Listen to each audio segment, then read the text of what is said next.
ब्रह्मा, विष्णु और महेश की उत्पत्ति जब न आकाश था, न पृथ्वी थी, न प्रकाश था, न अंधकार, तब भी कुछ था। मनुष्य ने सदा यह प्रश्न किया है कि यह सृष्टि कैसे बनी? ईश्वर एक है या अनेक? और यदि ईश्वर एक है तो ब्रह्मा, विष्णु और महेश तीन कैसे हुए? आज हम किसी साधारण कथा की नहीं, सनातन दर्शन के मूल रहस्य की चर्चा करेंगे। ऋग्वेद के नासदीय सूक्त में कहा गया है, न सत था न असत था, अर्थात उस समय न अस्तित्व था न अनस्तित्व। उस अवस्था को कहा गया परब्रह्म, निर्गुण, निराकार, अव्यक्त चेतना। यही परब्रह्म आगे चलकर सृष्टि की प्रक्रिया में अपने तीन कार्य रूपों को प्रकट करता है।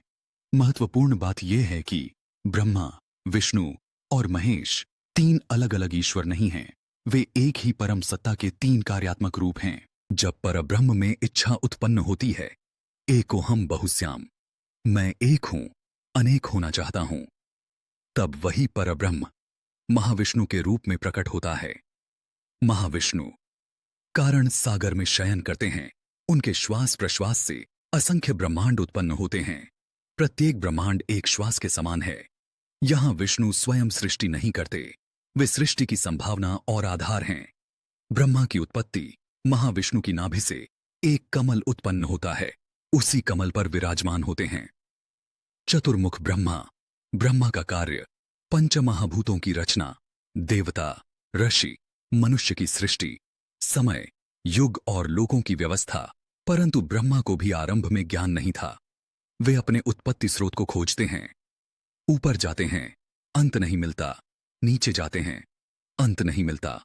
तब आकाशवाणी होती है, तपस्या करो। तपस्या के पश्चात विष्णु उन्हें वेदों का ज्ञान प्रदान करते हैं। इसलिए ब्रह्मा सृष्टा हैं, पर सर्वोच्च ईश्वर नहीं, वे ईश्वर के कार्यकर्ता हैं। महेश की उत्पत्ति। अब प्रश्न उठता है, महेश कहां से आए? शैव दर्शन के अनुसार शिव की उत्पत्ति नहीं होती, वे अनादि और अनंत हैं। पर जब सृष्टि में परिवर्तन आवश्यक होता है, तब रुद्र तत्व प्रकट होता है। विष्णु पुराण के अनुसार ब्रह्मा के भीतर उत्पन्न क्रोध, वैराग्य और पीड़ा से रुद्र प्रकट हुए। रुद्र रो रहे थे, इसी कारण उनका नाम रुद्र पड़ा। आगे चलकर यही रुद्र महादेव के रूप में स्थापित हुए। महेश का कार्य विनाश, पर विनाश का अर्थ अंत नहीं, बल्कि नव सृजन की तैयारी है। त्रिदेव का रहस्य ब्रह्मा, सृजन विष्णु, पालन महेश, लय विनाश, ये तीन अलग शक्तियां नहीं, बल्कि एक ही चक्र के तीन चरण हैं।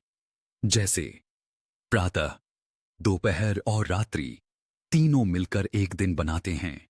यदि ब्रह्मा न हो तो सृष्टि नहीं, विष्णु न हो तो स्थिरता नहीं, महेश न हो तो नवीकरण नहीं। इसीलिए त्रिदेव आवश्यक हैं। प्रलय और पुनः सृष्टि। जब एक कल्प समाप्त होता है, महेश का तांडव होता है, सब कुछ लय में विलीन हो जाता है। ब्रह्मा भी लय हो जाते हैं, केवल नारायण शेष रहते हैं। फिर से कमल उत्पन्न होता है, फिर से ब्रह्मा प्रकट होते हैं। यह चक्र अनंत है। जो ब्रह्मा को अलग मानता है, उसकी समझ अधूरी है। जो विष्णु को अलग मानता है, उसकी समझ अधूरी है। जो महेश को अलग मानता है, उसकी समझ भी अधूरी है। पर जो त्रिदेव को एक चेतना के तीन कार्य रूप के रूप में समझता है, वही सनातन धर्म के रहस्य को जानता